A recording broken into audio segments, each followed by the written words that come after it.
اعوذ باللہ من الشیطان الرجیم بسم اللہ الرحمن الرحیم لا الہ الا اللہ وحدہ لا شریک لہ احد الصمد لم یلد ولم یولد ولم یکن لہ کفوا احد اللہم صلی علی سیدنا محمد وعلی آل سیدنا محمد وبارک وسلم وصلی علی جمیع الانبیاء والمرسلین. السلام علیکم ورحمۃ اللہ وبرکاتہ. شرح صحیح بخاری کتاب المظاہرات چیپٹر 4 استعمال البقر للحراث، کھیتی باڑی کے لیے بیل کا یا گائے کا استعمال کرنا. اس کی سند یہ ہے، روایت حضرت ابو ہریرہ رضی اللہ عنہ کی ہے کہ نبی کریم صلی اللہ علیہ وسلم نے فرمایا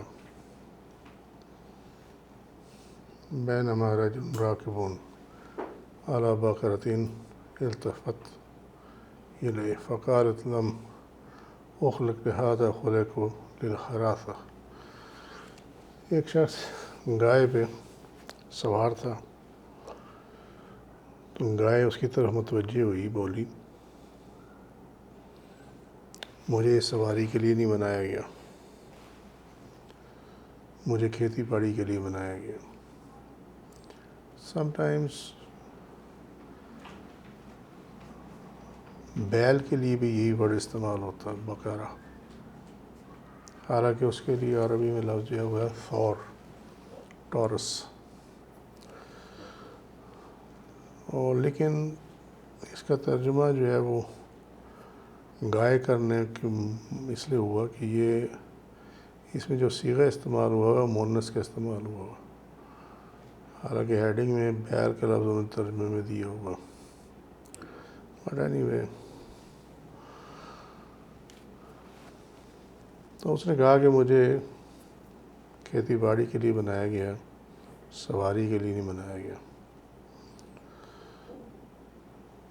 اس حصے سے پتہ چلتا ہے کہ کھیتی باڑی کے گائے بیل وغیرہ کو استعمال کرنا جو ہے وہ جائز ہے.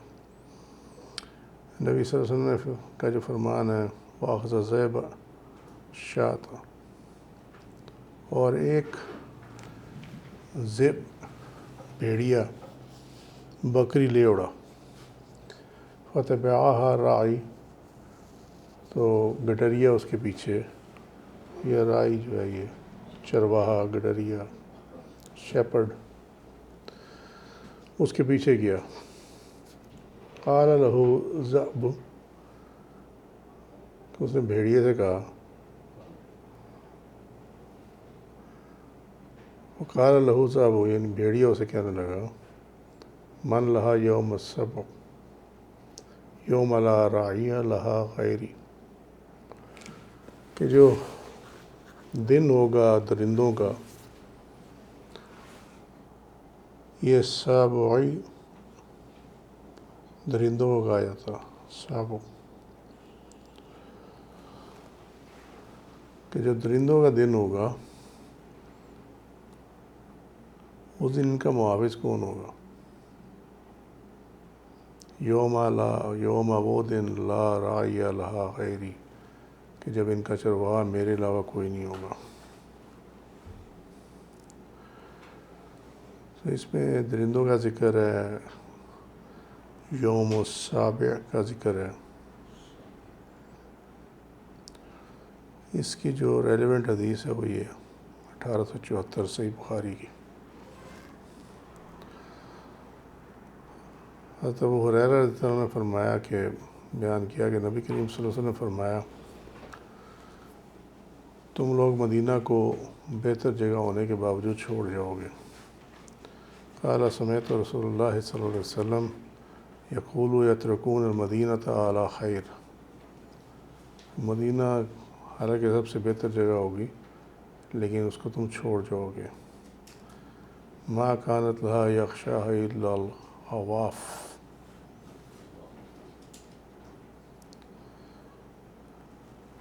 مدینہ میں کوئی بھی نہیں ہوگا.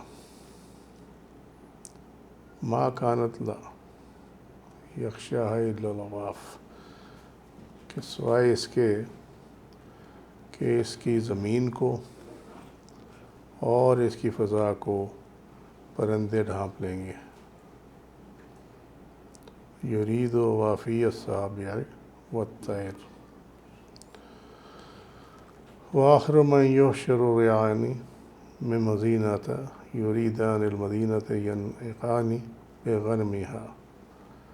سب سے آخر میں مدینہ کی جانب 2 چرواہے اپنی بکریوں کو ہانکتے ہوئے آئیں گے. فَيَجِدَنِهَا وَحْشًا، تو انہیں وہاں وحشت محسوس ہوگی. حَتَّى إِذَا بَلَغَ ثَنِيَّةَ الْوَادِ خَرَّ عَلَى وُجُوهِهِمَا، یہاں تک کہ وہ وادی ثنیہ میں پہنچ جائیں گے، مدینہ کے پاس ہی. خرّ، اس میں بے وقوع کے گر جائیں گے، علی وجوہہما، اپنے چہروں کے بل. یعنی وہ اتنی وحشت ہوگی مدینہ میں کہ وہ وہاں سے نکلیں گے اور وادی ثنیہ جو اس کے نزدیک ہی ہے، جب وہاں پہنچیں گے تو منہ کے بل گریں گے اور اس کے بعد وہیں پہ مر جائیں گے. پھر آپ صلی اللہ علیہ وسلم نے فرمایا آمنت بہی انا ابو بکر و عمر، کہ میں اس پر ایمان لائے، جو بات ہے یہ فیوچر کی. ابو بکر و عمر، اور عمر بھی ایمان لائے اس پر، اور ابو بکر بھی. یہ جو حصہ ہے حدیث کا، یہ نبی کریم صلی اللہ علیہ وسلم کو جو اللہ نے علم غیب عطا کیا ہے اس کا ثبوت ہے. 2 چیزیں، ایک تو ابو بکر حضرت عمر کا ذکر ہے، جو کہ آگے انہوں نے ابو سلمہ رضی اللہ عنہ نے کہا کہ وما ہما یومئذ فی القوم، کہ اس دن یہ دونوں حضرات جو تھے وہاں موجود نہیں تھے. یہ دونوں حضرات موجود نہیں تھے. نمبر 2، یہ جو اوپر حدیث ہے صحیح بخاری کی، یہ آنے والے وقت سے متعلق ہے. آنے والے وقت سے متعلق جو بھی خبر دی جائے وہ خبر غیب ہی ہوتی ہے، اور ہر وہ خبر جو کہ اس چیز کے بارے میں دی جائے جس کا آپ کو معلوم نہیں ہے، جو نظر کے سامنے نہیں ہے، ٹیکنیکلی اس کے اوپر بھی غیب کا اطلاق ہوتا. اس حدیث کے جو پہلا حصہ ہے، فقالت لم اخلق لہذا خلقت للحراثہ، تو وہ کہنے لگی لم اخلق لہذا، مجھے اس کے لیے نہیں بنایا گیا. خلقت للحراثہ، مجھے فصلوں کے لیے، کھیتی باڑی کے لیے بنایا گیا. یہ حصہ جو ہے یہ بتا رہا ہے کہ عام بندے سے بھی جانور باتیں کرتے تھے. یہ بنی اسرائیل کا واقعہ ہے، عام بندے سے بھی کرتے تھے. اسی طرح یہ واقعہ نیچے جو ہے یہ بھیڑیے والا واقعہ، کہ جس میں وہ اس نے چرواہے سے بات کی.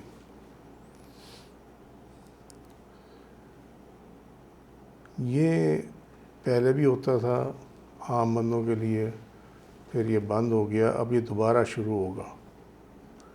اللہ کے خاص بندوں کے ساتھ تو یہ چیز جاری ہے. اللہ کے انبیاء نے بھی باتیں کی ہیں، ان سے جانوروں نے باتیں کی ہیں، اور اللہ کے جو اولیاء ہیں ان پہ بھی اللہ نے رحمت فرمائی ہے. لیکن عام بندے سے بات کرنا جو ہے وہ پہلے ہوتا تھا، پھر اس کے بعد بیچ میں یہ بند ہو گیا. اب یہ دوبارہ شروع ہوگا، کیونکہ امام ابن حبان، صحیح ابن حبان میں یہ روایت ہے کہ جانوروں کا انسانوں سے باتیں کرنا قیامت کی نشانیوں میں سے ایک ہے. عن ابی سعید الخدری قال بین راع یرعی بالحرۃ اذ ارد ذئب لشاة من شائہ،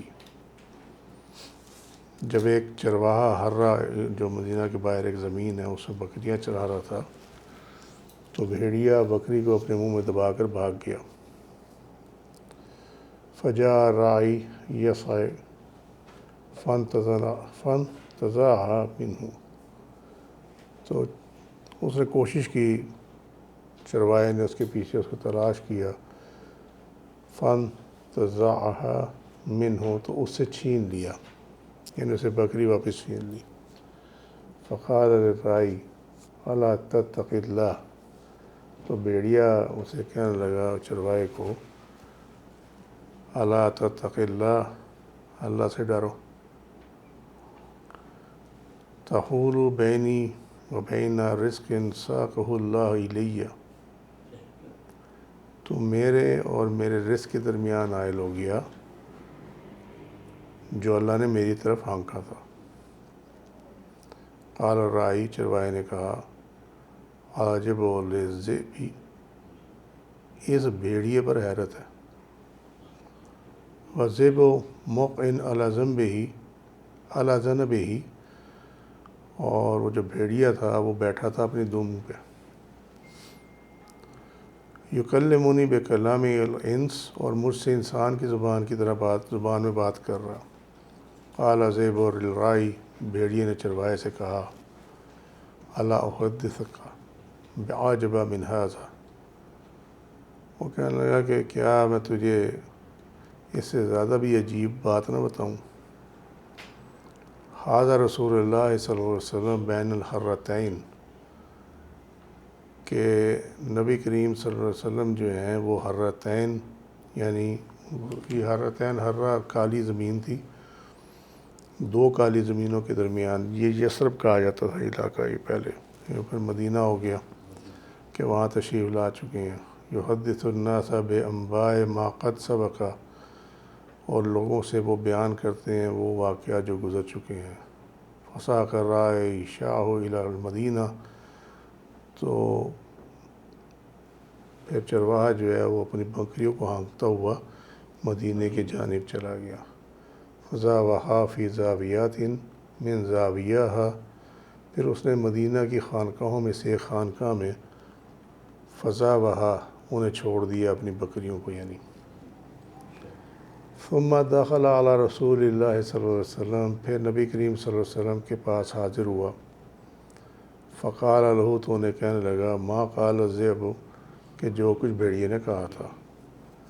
فخرج رسول اللہ صلی اللہ علیہ وسلم، تو آپ صلی اللہ علیہ وسلم پھر باہر تشریف لائے۔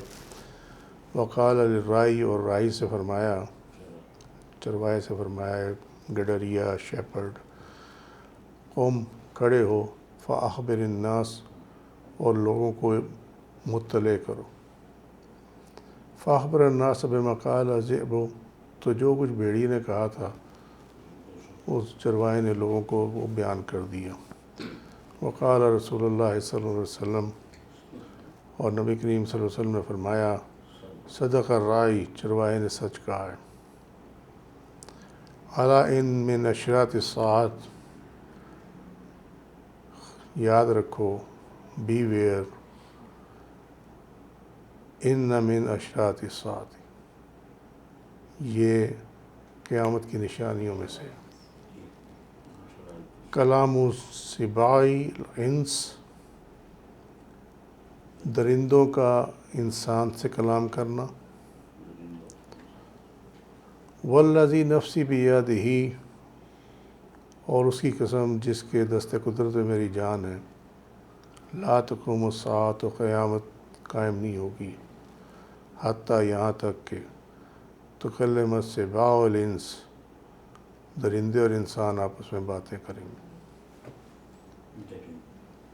وَيُكَلِّمُ الرَّجُلُ نَعْلَهُ وَعَزَبَتُ صَوْتِهِ، وَيُكَلِّمُ الرَّجُلُ نَعْلَهُ، اور آدمی اپنے جوتے سے بات کرے گا، وَعَزَبَتُ صَوْتِهِ، اور اپنے چابک یا کوڑا جو ہوتا ہے اس کی نوک سے بات کرے گا۔ وَيُخْبِرُهُ فَاخِذُهُ بِحَدِيثِ أَهْلِ بَعْدَهُ، اور اس کی ران اسے یہ خبر نہ دے دے کہ اس کی غیر موجودگی میں اس کی بیوی نے کیا کیا۔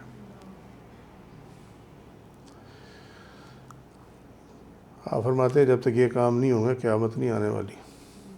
مراد یہ ہے کہ جب یہ ہو تو سمجھ لینا کہ یہ قیامت کی نشانی ہے. صحیح ابن حبان المسند الصحیح، اچھا یہ اس کا پورا نام ہے، ذکر شہادت زیب لرسول اللہ صلی اللہ علیہ وسلم، یہ پوری اور یہ حدیث کا نمبر یہ سارا کچھ اس کو دیکھ لینا خود ہی جس نے دیکھنا ہو. چیپٹر 5 حدیث نمبر 2325.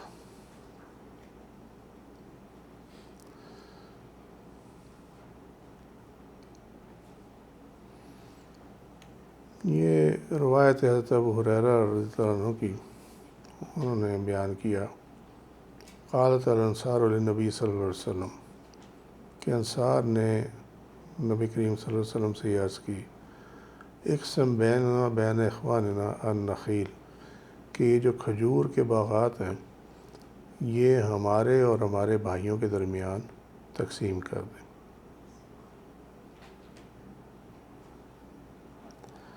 ٹھیک ہے. یہ بھائی کون سے تھے؟ یہ وہی ہے جو مہاجرین تھے جب ہجرت کر کے گئے تھے. ٹھیک ہے. قال لا، آپ فرمایا نہیں. فقالو، پھر فرمایا تکفون المعونات ونشرکم فی الثمر. تو آپ نے کہا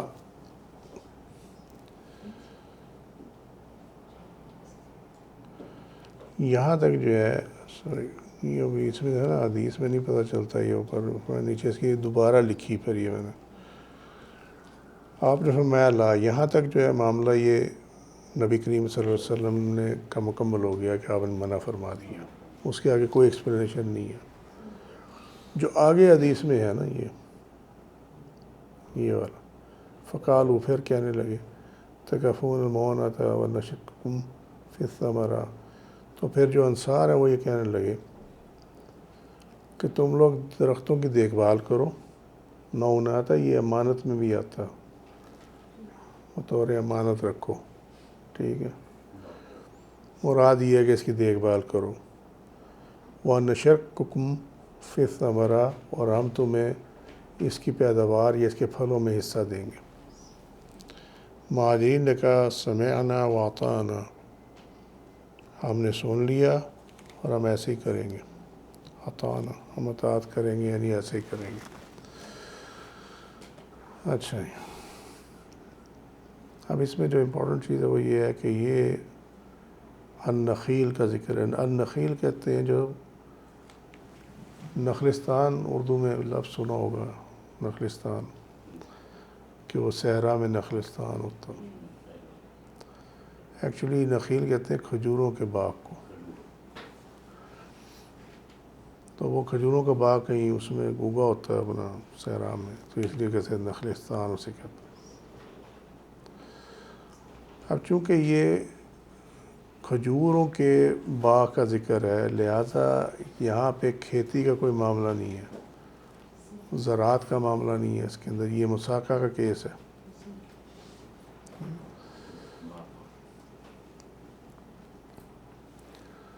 حضرت ابن عابدین شامی رحمۃ اللہ علیہ نے لکھا ہے کہ صحا میں ہے یہ کسی آدمی کو پھلوں کی پیداوار میں سے معینہ حصے کی عوض کھجوروں یا انگوروں وغیرہ کے باغ کی اصلاح یعنی دیکھ بھال اور سیرابی کے لیے کام پر رکھنا ہے. کیا؟ المساقہ. مساقہ میں اور زراعت میں یہی فرق ہے. مزارعت جو ہے اور مساقہ، مزارعت جو ہے وہ اس کے لیے ہوتی ہے ہاں فارم کے لیے، جو کھیتی باڑی، جو کھیت سے جو پیداوار آئے اس کے لیے. مساقہ جو ہے وہ پھلوں کے جو درخت ہیں، بیلیں ہیں، اس طرح جہاں سے پھل حاصل ہوتا ہے، یہ اس کے لیے ہوتا ہے المساقہ.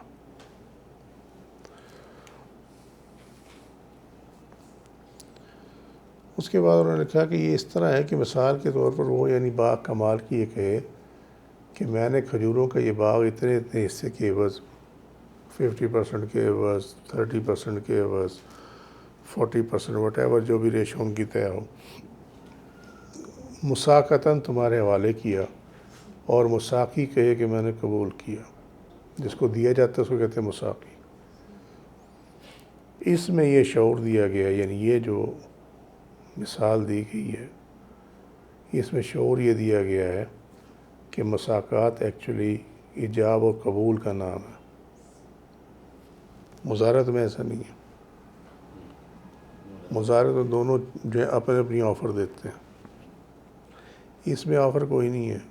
اس میں صرف باغ کا مالک آفر کرتا، اسے قبول کرنا کرے، نہیں کرنا نہیں کرے۔ یہ حاشیہ رد المختار میں کتاب المساقہ اور یہ ساری اس کی ڈیٹیل نیچے دی ہوئی ہے ریفرنس کی۔ 6واں باب قطع الشجر والنخل۔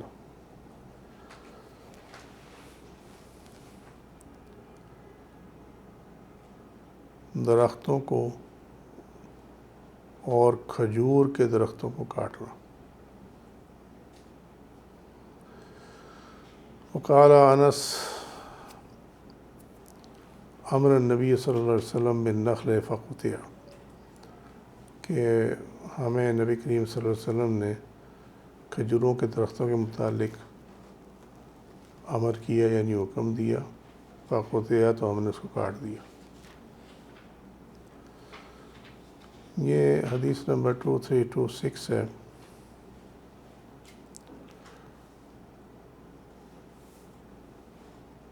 عن عبداللہ رضی اللہ عنہ عن النبی صلی اللہ علیہ وسلم انہ حرق نخل بنی نذیر۔ حرق کہتے ہیں جلانے کو۔ حرق نخل، کھجوروں کے باغ جو ہے، کھجوروں کے درخت ہم نے جلا دیے، بنی نذیر کے جو تھے۔ وقطع وہی البویرہ، اور یہ جو ہوا ہے، جو ہم نے کاٹے تھے اور جو جلائے تھے، یہ البویرہ کا باغ تھا۔ حسان بن ثابت نے اس واقعے سے متعلق جو شعر کہا وہ یہ ہے: وہانا علی سرات بنی لوی حریق بالبویرہ مستطیر۔ وہانا علی سرات بنی لوی، کہ بنی لوی کے سرداروں پر آسان تھی، حریق آگ، بالبویرہ مستطیر، بویرہ میں پھیلی ہوئی آگ۔ معاملہ کیا تھا؟ معاملہ یہ تھا کہ بنی نذیر جو ہے یہ والے، یہ یہودیوں کا قبیلہ تھا۔ ان کا الائنس تھا کفار قریش کے ساتھ۔ قریش کے جو مشرکین اور کفار تھے ان کے ساتھ ان کا الائنس تھا۔ یہ کافی امیر کبیر لوگ تھے بنی نذیر والے۔ یہ جو باغات تھے یہ ایکچولی بنی نذیر کے تھے، کھجوروں کے جو باغات۔ اور یہ ہوا اس طرح تھا کہ جب نبی کریم صلی اللہ علیہ وسلم نے حملہ کیا تو یہ لوگوں یہ جو ہے نا انہوں نے یہ قلعہ بند ہو گئے، تو اس کا پھر محاصرہ شروع ہو گیا اس قلعے کا، اور ان کو انسائٹ کرنے کے لیے، نکالنے کے لیے وہاں سے محاصرہ تاکہ ختم ہو اور یہ باہر نکلیں، تو آپ صلی اللہ علیہ وسلم نے یہ درخت جلانے کا حکم دیا، وگرنہ حکم نہیں ہے، حکم اس کے خلاف ہے کہ آپ جب بھی کوئی جنگ کریں تو وہاں کی جو درخت ہیں، جو فصل ہے، کھیت کھلیان ہے، اس کو آپ جلائیں گے نہیں، اس کو خراب نہیں کریں گے، حکم یہ ہے۔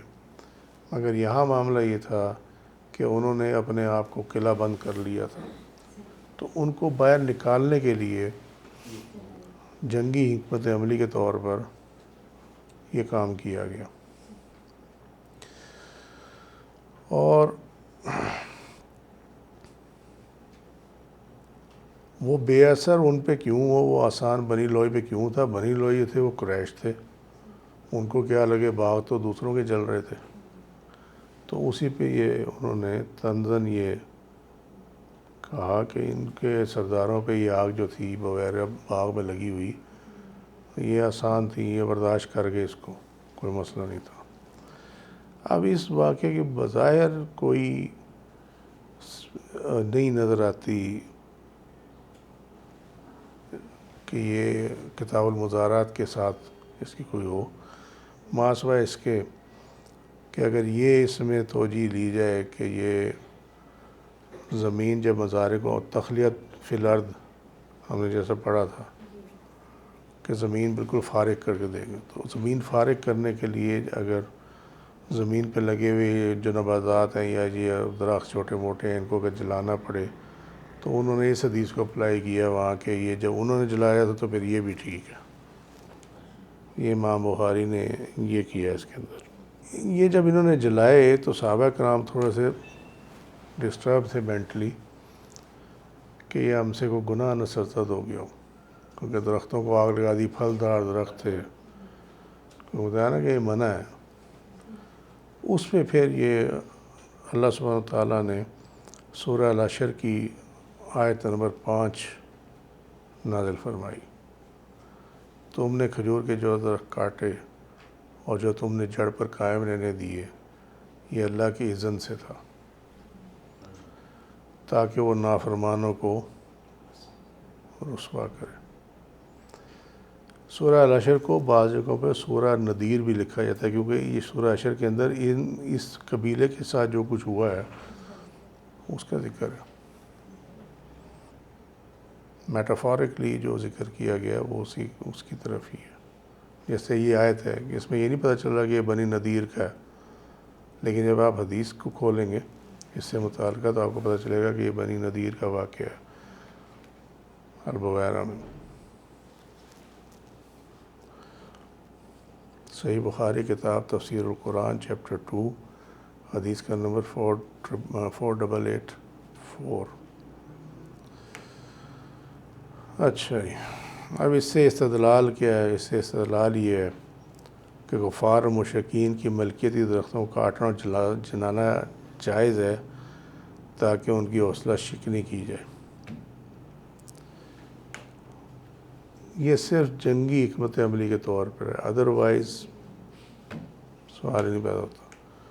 امام ترمذی نے امام اوزاعی کا قول نقل کیا ہے کہ ابوبکر صدیق رضی اللہ عنہ نے یزید کو پھلدار درخت کاٹنے اور مکان ویران کرنے سے منع کیا، ان کے بعد مسلمانوں نے اسی پر عمل کیا۔ یہ سنن ترمذی کی حدیث ہے 1552۔ فقہاء کا اس پر اتفاق ہے کہ کسی نیک مقصد کے لیے زمین کو خالی کرنے کے لیے اگر درختوں کو کاٹنا پڑے یا جلانا پڑے تو یہ جائز ہے۔ اس کی مثال دی جاتی ہے مسجد نبوی کی کہ جب وہ تعمیر کرنی تھی تو پھر جو وہاں اس پلاٹ پہ جو درخت اگے ہوئے تھے ان کو پھر کاٹ دیا گیا تھا۔ صحیح بخاری 1868 نمبر ہے حدیث کا، یہ اس سے متعلق جو ہے۔ اور چاروں امام جو ہیں ان کا کہنا یہ ہے کہ درختوں کو انتہائی مجبوری کی حالت میں کاٹا جائے گا اور کسی ایبزرڈ قسم کی ریزن کے تحت جو ہے وہ ان کو نہیں کاٹا جائے گا۔ باقی یہ حضرت حسان بن ثابت کا جو شعر ہے یہ وہی ہے جن کے سر پہ یہ سارے نعت خوان جو ہیں وہ نعت پڑھتے ہیں، کیونکہ یہ نعتیہ شاعری کیا کرتے تھے۔ پھر جو وہ کیونکہ وہ اگر یاد ہو کئی درس پہلے یہ بات بھی سمجھائی تھی کہ ہر نبی کو جو معجزہ دیا گیا وہ اس کے وقت کے حساب سے دیا گیا۔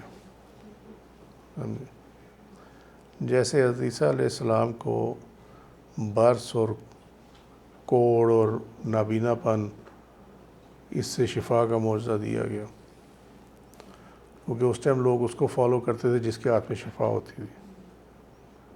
حضرت موسیٰ علیہ السلام کو عصا کا معجزہ دیا گیا، کیونکہ اس ٹائم جو جادوگر تھے ان کو لوگ فالو کیا کرتے تھے، ایک نیچر ہوتی ہے۔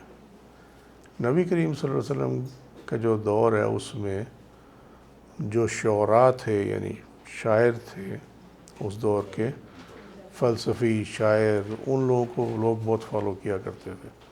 لہذا قرآن کو تم لوگ اگر غور سے دیکھو تو اس میں وزن بھی ایک جیسا ہے سارا.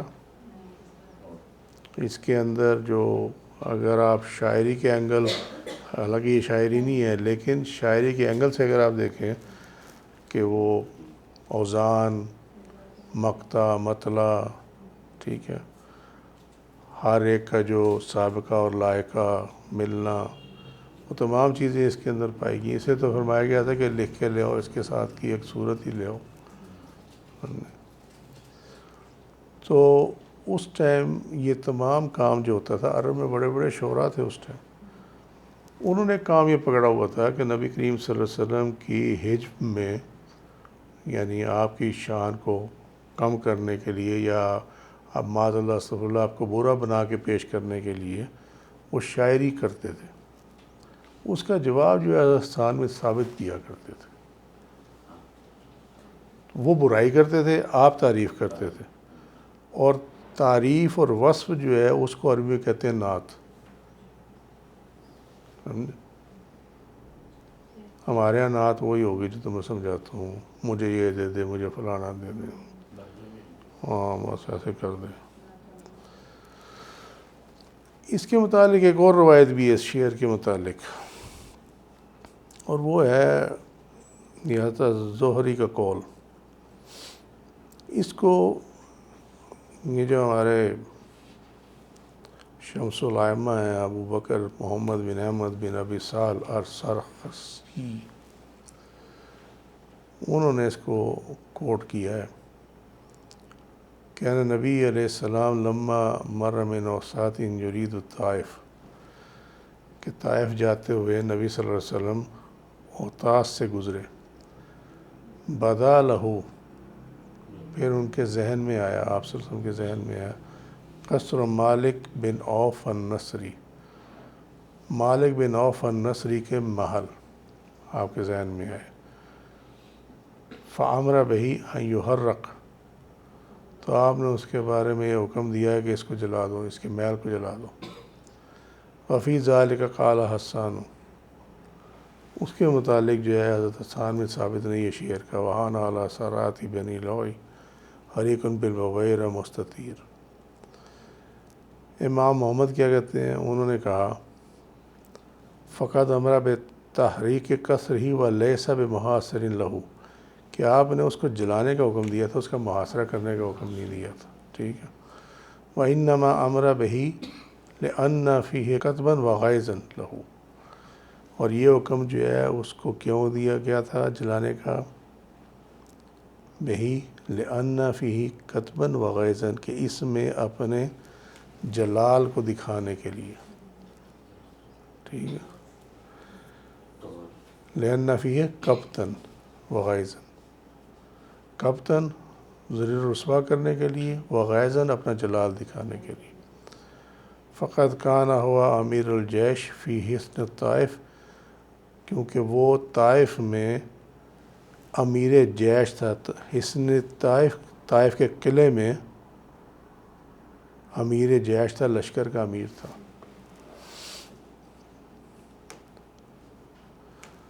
فعرفنا انہ لا بأس بہ، اور ہم جانتے ہیں کہ اس میں کوئی حرج نہیں ہے، یعنی وہی بات کہ جنگی حکمت عملی کے تحت ہو. تو یہ امام محمد کا اس کے اوپر فتویٰ اس میں لگا تھا. نیچے اس کا یہ سارا یہ ریفرنس دیا ہوا ہے. یہ نارملی بک جو ہے سننے میں بھی نہیں ملتی، شرح سیار الکبیر. ہم نے اس کو ضائع نہ کر دینا، یہ اس میں ہے ان کا فتویٰ. حدیث آگے 2327.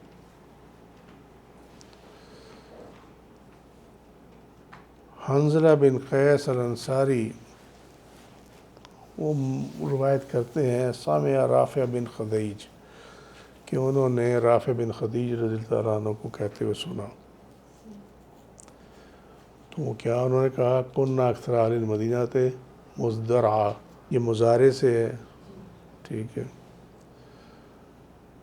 کہ اہل مدینہ جو تھے ان میں اکثر میں سے یعنی زیادہ تر جو ہے وہ ہم ہی بطور مضارع کا کام کرتے تھے. ٹھیک ہے. تو کننا نقر الارض بالناحیات منها مسمن لسید الارض. پھر کیا ہوتا تھا؟ کننا نقری الارض، تو ہم کرائے پہ زمین لیتے تھے. بالناحیات منها مسمن لسید الارض، کس سے؟ مسمن معین، ایئر مارکڈ. ٹھیک ہے. بے نہایاتی پیداوار. ٹھیک ہے، کہ اس میں حصے اور حصہ کسے؟ مسمن ایئر مارکڈ لسید الارض، زمین کے مالک کے لیے اس کا حصہ جو ہے نا وہ متعین کرتے تھے. کہاں متعین کرتے تھے؟ زمین کا ایک حصہ متعین کرتے تھے. مثلا سپوز کہ اگر 1 مربع زمین ہے، 200 کنال ہے، اور اس کو یہ کہا جائے کہ جی ٹھیک ہے آپ کی یہ زمین ہے، ہم اس پہ کھیتی باڑی کریں گے، تو اس میں جو 110 کنال ہے نا مشرق کی طرف، وہ آپ کا حصہ. اس میں جتنی کھیت فصل ہوگی وہ آپ کی ہوگی. ٹھیک ہے. باقی جو ہوگا 90 جو کنال ہے وہ ہمارا ہوگا، اس میں جو فصل ہوگی وہ ہماری ہوگی. وہ کہتے ہیں ہم اس طرح کیا کرتے تھے. ٹھیک ہے. فَمِمَّا يُصَابُ ذَلِكَ وَتَسْلَمُ الْأَرْضُ. تو پھر ہوتا کیا تھا؟ کبھی ایسا ہو جاتا تھا یُصَابُ ذَلِكَ، اس میں نقصان ہو جاتا تھا. ٹھیک ہے. وَتَسْلَمُ الْأَرْضُ، اور زمین سلامت رہتی تھی. فَمِمَّا يُصَابُ الْأَرْضُ وَيَسْلُمُ ذَلِكَ اینڈ وائس ورسا. ٹھیک ہے. اور کبھی جو ہے وہ جو حصہ فصل کا حصہ تھا وہ محفوظ رہ جاتا تھا، لیکن زمین جو ہے وہ اس میں نقصان ہو جاتا تھا. ٹھیک ہے. اس کا معنی کیا ہے کہ میں نے اس کی شرح لکھ دی تھی کہ جو حصہ مالک کے لیے مختص کیا جاتا تھا، کبھی اس میں یہ ہوتا تھا کہ اس کی جو فصل لگی ہوتی تھی اس میں نقصان ہو جاتا تھا، جبکہ جو باقی زمین پہ فصل ہوتی تھی وہ فصل جو ہے وہ بچ جاتی تھی. اور کبھی ایسا ہوتا تھا کہ جو مالک کی جو زمین ہے اس پہ فصل قائم رہ جاتی تھی، اور جو مزارع کی زمین ہوتی تھی اس کا، اس پہ فصل خراب ہو جاتی تھی. ٹھیک ہے. فَنُهِينَا، پھر ہمیں منع کر دیا گیا. منع کون کر سکتا؟ نبی کریم صلی اللہ علیہ وسلم منع کی. ٹھیک. لہٰذا آپ کوئی ایسا کرے گا تو مزارت باطل ہو جائے گی. یہ ہے وہ لفظ کہ جس کی وجہ سے وہ آپ یہ کام نہیں کر سکتے کہ زمین کو ڈیوائیڈ کر دیں کہ جی وہ حساب کا یہ ہمارا، اس میں جتنی فصل ہوگی وہ آپ کی، اس میں جتنی ہوگی وہ ہماری. یہ اب مزارت میں نہیں چل سکتا، کیونکہ نبی کریم صلی اللہ علیہ وسلم نے اس کے لیے اس سے منع کر دیا. اور اسی پہ الدر المختار میں یہ فتویٰ ہے، اگر دونوں یعنی زمیندار اور مزارع کے متعلق معین قفزان یا زمین کے کسی حصے کی پیداوار کی شرط لگائی گئی تو مزارت باطل ہو جائے گی. ٹھیک ہے. وَأَمَّا الذَّهَبُ وَالْوَارِقُ فَلَمْ يَكُنْ يَوْمَئِذٍ. جہاں تک تعلق ہے ذهب سونا، والوارق چاندی، فلم یکن یومئذ، تو اس ٹائم اس کا رواج نہ تھا. اور یہ سونا چاندی سے مراد جو ہے نا وہ ہے دینار اور درہم. سونے کے ہوتے تھے دینار اور چاندی کی ہوتی تھی درہم. مراد یہ ہے کہ اس ٹائم نقد رقم کے عوض مزارت جو ہے وہ اس کا رواج نہیں تھا. جو کچھ بھی حاصل ہوتا تھا وہ فصل میں سے ہی حاصل ہوتا تھا. ٹھیک ہے.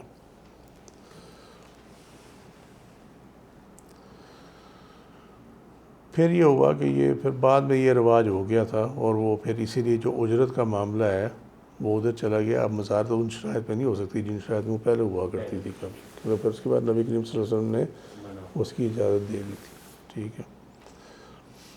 کیونکہ جو ہم نے حدیث شریف پڑھی تھی، اگر یاد ہو انٹروڈکشن میں، کہ وہ جو 4 لوگوں نے حصہ ڈالا تھا، ٹھیک ہے، تو اس میں کیا ہوا تھا، وجعل صاحب الفدان اجر مسمى، کہ جو بیلوں کی جوڑی کا مالک تھا اس کے لیے مثلی اجرت، وجعل صاحب العمل درہما لکل یوم، اور جو لیبر کا جس نے کام کیا تھا، لیبر کی تھی، اس کے لیے یومیہ 1 درہم اجرت جو ہے مزدوری وہ دی گئی تھی۔ تو یہاں جو ہے یہ درہم آگے، ٹھیک ہے، اس کا مطلب یہ ہے کہ بعد میں یہ نقد رقم کے عوض جو ہے وہ یہ کام جو ہے وہ ہو گیا تھا، ٹھیک ہے۔ یہ الاثار امام محمد کی کتاب البیوع بذل المظاہرات بالثلث والربع، حدیث کا نمبر 775۔ کاشت کے لیے زمین کا کرایہ نقدی کی صورت میں دینے کا جہاں تک معاملہ ہے تو اس کے لیے یہ ہے، صحیح مسلم کی روایت ہے، حضرت حنظلہ بن قیس نے بیان کیا، میں نے رافع بن خدیج سے زمین کرائے پر دینے سے متعلق پوچھا، انہ سأل رافع بن خدیج عن کرائہ الارض،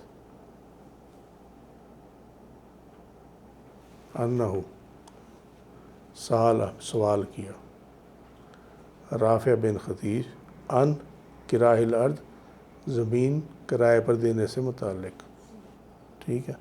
فقالت، انہوں نے جواب دیا، نہا رسول اللہ صلی اللہ علیہ وسلم عن کرائہ الارض، کہ نبی کریم صلی اللہ علیہ وسلم نے زمین کو کرائے پر دینے سے منع کیا۔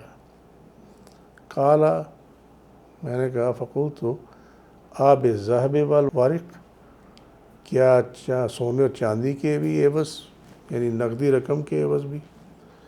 فقالا، تو انہوں نے جواب دیا، اما بالذہب والورق فلا باس بہ، کہ جہاں تک تعلق ہے دینار اور درہم میں پیمنٹ کرنے کا تو اس سے متعلق کوئی پرابلم نہیں ہے، اس میں کوئی حرج نہیں ہے، لا باس بہ، یہ فا جو ہے تو پھر کے لیے لا باس بہ، ٹھیک ہے، لا باس نو پرابلم۔ جو ماڈرن ڈے لینگویج ہے عربک، اس میں جب اگلے کہتے ہیں نا نو پرابلم، تو اس کو عربی میں کہتے ہیں لا باس۔ اور اگر ناک میں نہ بولے بندہ تو پھر ٹھیک ہے، اگر ناک میں بولے تو اگلا بانس لے آئے گا،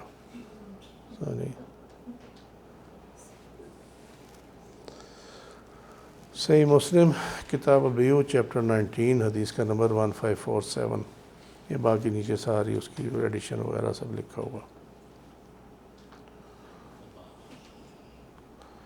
چیپٹر 8 المزارات بالشطر ونحوی، یہ لفظ یاد رکھنا، یہ لفظ کہیں بھی نظر آئے گا نا تو اس کا مطلب ہے 50-50، ونحوی ہی، اور اس سے کم۔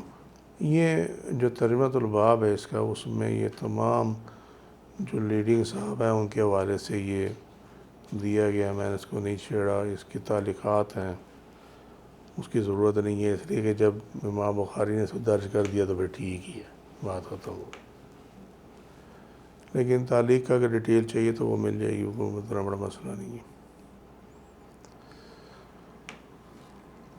ابو جعفر نے بیان کیا کہ مدینہ میں مہاجرین کا کوئی گھر ایسا نہ تھا جو تہائی یا چوتھائی حصے پر کاشتکاری نہ کرتا ہو۔ علی رضی اللہ عنہ، سعد بن مالک، عبداللہ بن مسعود، عمر بن عبدالعزیز، قاسم اور عروہ اور ابوبکر کی اولاد اور عمر کی اولاد اور علی رضی اللہ عنہ کی اولاد اور ابن سیرین سب بٹائی پر کاشت کیا کرتے تھے۔ ان اصحاب کرام رضی اللہ عنہم اور ان کی اولادیں جو ہیں وہ بٹائی پر کاشت کیا کرتے تھے۔ عبد الرحمن اسمت نے کہا کہ میں عبد الرحمن بن یزید کے ساتھ کھیتی میں ساجی رہا کرتا تھا، یعنی پارٹنرشپ پہ کرتے تھے، اور عمر رضی اللہ عنہ نے لوگوں سے کاشت کا معاملہ اس شرط پر طے کیا کہ اگر بیج وہ خود مہیا کریں تو پیداوار کا آدھا حصہ لیں، اور اگر بیج ان لوگوں کا ہو جو کام کریں گے تو پیداوار کے اتنے حصے کے وہ مالک ہوں گے۔ یہ مختلف انہوں نے مثالیں کوٹ کر دی ہیں ٹو جسٹیفائی کہ بٹائی کا کام جو ہے یہ نصف پر یا اس سے کم پہ بھی ہو سکتا ہے. اس کے سپورٹ میں امام بخاری نے ان تمام حضرات کا ذکر کر دیا ہے اس کے اندر. ٹھیک ہے, یہ تمام چیزیں. حسن بصری رحمۃ اللہ علیہ نے کہا کہ اس میں کوئی حرج کہ زمین کسی ایک شخص کی ہو اور اس پر خرچ دونوں مل کر کریں, پھر جو پیداوار ہو اسے دونوں بانٹ لیں. زہری نے بھی یہی فتویٰ دیا اور حسن نے کہا کہ کپاس اگر آدھی لینے کی شرط پر چنی جائے تو اس میں کوئی حرج نہیں. ابراہیم ابن سیرین عطا حکم زہری قتادہ انہوں نے کہا کہ دھاگا اگر تہائی چوتھائی اس طرح کی شرکت پر دیا جائے تو اس میں کوئی حرج نہیں. محمد نے کہا اگر جانور ایک معین مدت کے لیے اس کی تہائی یا چوتھائی کی کمار پر دیا جائے تو اس میں کوئی بات نہیں ہے. یہ تمام چیزیں جو ہیں اگر اوپر سے غور سے دیکھا جائے, اس میں زمین بھی آ گئی, اس میں بیج بھی آ گیا, اس میں جو آلات زراعت ہیں وہ بھی آ گئے. ٹھیک ہے, اور جانور بھی آ گئے. تو جو ارکان اربع ہیں مزارت کے, اس کے ساروں کا اس میں ذکر آ گیا. حدیث نمبر 2328.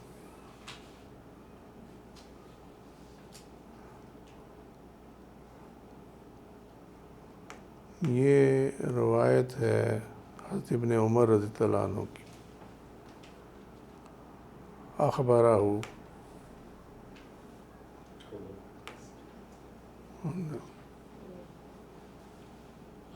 یہ سند حدیث ہے اس کی.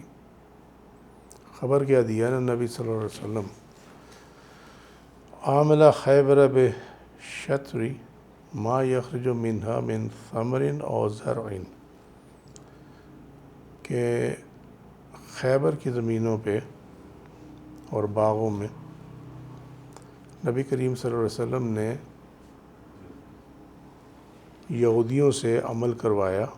یہ عمل وہ جادو ٹونا نہیں ہے, یعنی لیبر کروائی بے شطری 50% کے اس پہ. ٹھیک ہے, 50-50 بیسس پہ, کہ ما یخرج منہا جو بھی اس میں سے نکلے گا, من ثمرن پھل کی صورت میں, اور زرن یا فصل اناج کی صورت میں, کھیتی کی صورت میں. ٹھیک ہے. اب یہ خیبر کی کیا ہسٹری ہے؟ خیبر کی ہسٹری یہ ہے کہ یہ بہت ٹربل سم علاقہ تھا. 60 میل جو 150 کلومیٹر بنتا, یہ مدینہ سے اتنا دور تھا. انہوں نے ہر غزوہ میں کفار کی مدد کی, غزوہ خندق وغیرہ تمام میں. اور یہ چونکہ وہ 150 کلومیٹر کے فاصلے پر تھا تو کہ اتنا زیادہ فاصلہ نہیں تھا. کرتے یہ تھے کہ یہ انہوں نے ان کے ساتھ اندر کھاتے تعلقات بنائے ہوئے تھے, اور کو جو چاہیے ہوتی تھی یہ وہاں سے پرووائڈ کرتے تھے. تو پلاننگ ساری خیبر میں ہوا کرتی تھی.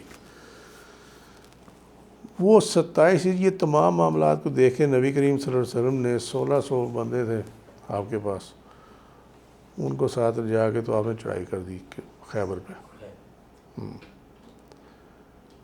تو یہ خیبر میں جو جہاں جا کے یہ پھنسے ہیں سارے, وہ قلعہ ہی تھا جو کہ اونچائی پہ تھا, جس پر حضرت کرم اللہ وجہ نے پھر حملہ کیا تو فتح ہوا تھا وہ. تو 7 ہجری مئی 628 عیسوی میں یہ غزوہ جو ہے خیبر میں ہوا تھا.